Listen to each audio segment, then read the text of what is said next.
మా తెలుగుదేశం పార్టీ జాతీయ నాయకుడిని అసెంబ్లీలో వైఎస్ఆర్సీపీ సైకోలు ఆయన సతీమణి శ్రీమతి భువనేశ్వరమ్మ గారిని దుర్భాషలాడిన సమయంలో మా నాయకుడు అసెంబ్లీలో నేను మళ్లీ ముఖ్యమంత్రిగానే అడుగు పెడతానని ప్రతిజ్ఞ చేసినప్పుడు నేను కూడా ఆవేదనకు లోనయ్యి నా ఉద్యోగానికి రాజీనామా చేశాను.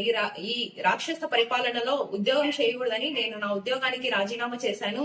ఈ రోజు మా నాయకుడు చేసిన ప్రతిజ్ఞకు నేను పార్టీ విజయం కోసం చేసిన కష్టానికి ఫలితం వచ్చినది.